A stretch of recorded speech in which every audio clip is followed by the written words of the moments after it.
शिव महापुराण की सुंदर कौमार्य खंड की एक बात शिव महापुराण की अपने भीतर उतारिएगा जरा। कौमार्य खंड की कि भगवान शंकर नंदीश्वर से कहते हैं हे नंदी। भगवान शिव नंदी से कहते हैं नंदी सुनो, अगर कोई भूलवश शिवालय से आया है, भगवान शंकर के शिवालय से अगर वो आया है और शिवालय से आने वाला व्यक्ति अपने घर ना जाते हुए मान लो कि किसी दूसरे के घर में भी अगर प्रवेश कर जाता है तो शिवालय की रज जब उसके शरीर से लगकर जाती है तो उस घर का भी कल्याण कर देती है, जिस घर में वो प्रवेश करता है उसका भी कल्याण कर देती है।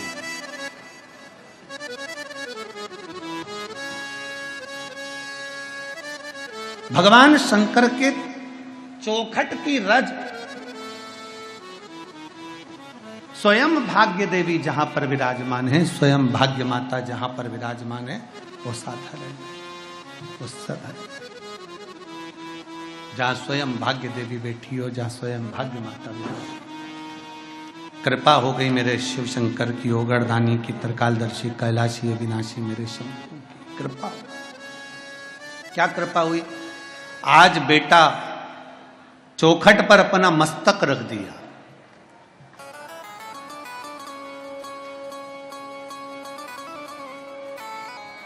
आज पारो के बेटे ने चौखट पर अपना मस्तक रख दिया, अपना शीश चौखट पर रख दिया और चौखट पर अपना मस्तक रखा और बाबा से विनय किया, बाबा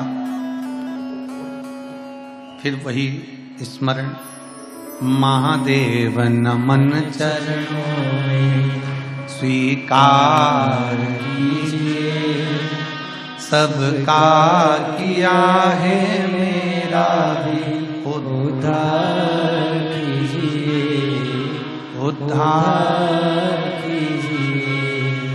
हे त्रिशूलधारी, हे त्रिपुंडधारी, हे त्रिशूलधारी, हे त्रिपुंडधारी। भगवान शंकर से निवेदन करा, बाबा कुछ कृपा ऐसी कर दो, बहुत दुखी हूं। चौखट पर सिर रखा, निवेदन करा और ऐसी कृपा मेरे महादेव ने करी। बाबा हार नहीं देते, बाबा अंगूठी बिट्ठी नहीं देते, भगवान सोना चांदी हीरा पन्ना नहीं देता, मेरा बाबा किस्मत पलट देता है और उस बालक की किस्मत पलट गई। क्या किस्मत पलटी?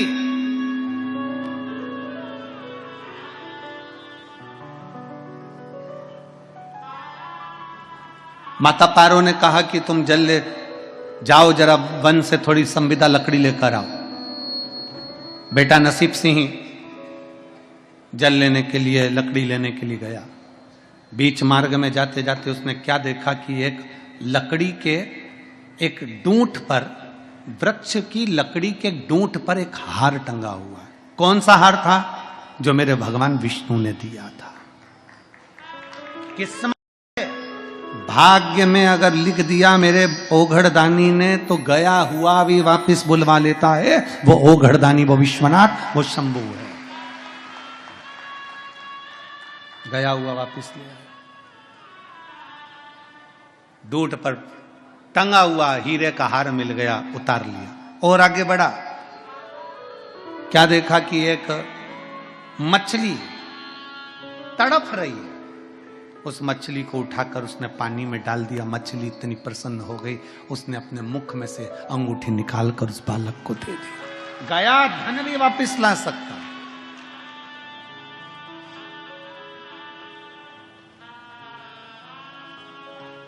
पहले हमने कथा में कहा है, आप लोगों ने सुना कि नहीं सुना हमको नहीं मालूम। स्मरण किया होगा कि शिव महापुराण में पहले वर्णन करा है कि शंकर जी पे चढ़ा हुआ जल लाकर अपने दरवाजे की चौखट पर छींटो। सुना था कि नहीं सुना था? जम के बोलो जरा। सबने सुना था ना कि अपने दरवाजे की चौखट पर छींटो, अपने दरवाजे के अंतर्गत छींटो। उसका कारण क्या था? उसका केवल एक कारण है कि भगवान शंकर पर चढ़ा हुआ जल अगर थोड़ी सी भी रज लगकर आ गई, भगवान शिव का चढ़ा हुआ जल अगर हमारी चौखट पर, दुकान पर आकर अगर छिटक दिया तो कुबेर का भंडार मेरा महादेव भर ही देता है। और तो और कितना सुंदर संवाद किया महाराज जी। प्रयास करिएगा जीवन में एक बार, बन सके, अगर बन सके जीवन में एक बार प्रयास करिएगा। अगर गुरुवार का प्रदोष पड़ जाए, कौन से वार का? गुरुवार का प्रदोष पड़ जाए, बृहस्पतिवार का यदि प्रदोष पड़ जाए तो प्रदोष के दिन, प्रदोष काल में, प्रदोष के दिन, प्रदोष काल में किसी शिवालय में जाएं, शंकर के मंदिर में जाएं, एक ही दिए के अंदर एक फूल बाती, कैसी बाती है? फूल बाती, और उसी दिए के अंदर एक लंबी बाती, दो बाती। कौन सी बाती हैं? जम के बोलो जरा। एक फूल बाती, एक लंबी बाती, दो बाती। एक ही दिए के अंदर फूल बाती, लंबी बाती दोनों रख लें। थोड़ा सा घृत की बातियां, तेल की बाती नहीं, घी की बाती रखें, और दोनों बातियां उसमें रखकर 3 बेलपत्र भगवान शंकर के मंदिर में लेकर जाएं। दिए को भी प्रज्वलित नहीं करना है। पहली बेलपत्र नंदीश्वर की जो ऊपर का भाग होता है, जिसको हम शिव तत्व भाग कहते हैं, नंदी के पीठ पर एक भाग होता है जिसको शिव तत्व भाग कहा जाता है, वो नंदी की पीठ पर जो भाग है वहां पर एक बेलपत्र समर्पित करें। दूसरा बेलपत्र आप जो माता पार्वती जी का, जैसे ये शिवलिंग है और ये गोल भाग है, ये माता पार्वती जी का हस्तकमल है, तो माता पार्वती जी का जो हस्तकमल है, इस हस्तकमल पर कहीं पर भी एक बेलपत्र आप समर्पित कर दें।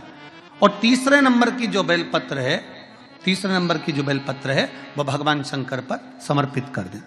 जो दिया आप लेकर गए हो मंदिर में, उसी दिए को नंदी और महादेव इन दोनों को दर्शन कराते हुए अगर मंदिर के अंदर लगाने दें दिया तो ठीक है, ना लगाने दें तो दीप को बीच में बस स्पर्श कराकर भले बाहर जाकर लगा दो, पर प्रयास करो वो दीप, वैसे तो बीच में नंदी और शिव के मध्य में वो दिया स्पर्श होना चाहिए। जैसे ये नंदी है और ये शिव है, तो इसके मध्य में दीप स्पर्श कर ले, भले उसको जलाने ना दे, पर स्पर्श मात्र कर कर अगर आपने एकांत में कहीं पर भी ले जाकर लगा दिया, उस दीप को जला दिया, तो गया हुआ कितना भी करोड़ रुपया हो, वो धीरे धीरे कर कर गया हुआ धन हमारा वापस आता ही है। कोई खाकर भी बैठ गया तो देगा जरूर, वो धन आएगा जरूर, कैसे भी आएगा, पर अपनी संपदा वापस। शिव तत्व की प्राप्ति हो, भगवान शंकर की प्राप्ति। सबका किया है मेरा भी उद्धार कीजिए, उद्धार कीजिए, हे त्रिपुंडधारी, है त्रिशूल। आप दिल से जब बाबा से कहेंगे, अपने मन से जब भगवान को प्रार्थना करेंगे, अपने हृदय से जब शिव को पुकारेंगे, क्यों ना मिलेगा। गया हुआ धन केवल चौखट पर स्पर्श मात्र करा था पारो के पुत्र ने, और स्पर्श मात्र करने से उसका पूरा की पूरा किस्मत बाबा ने बदल दिया।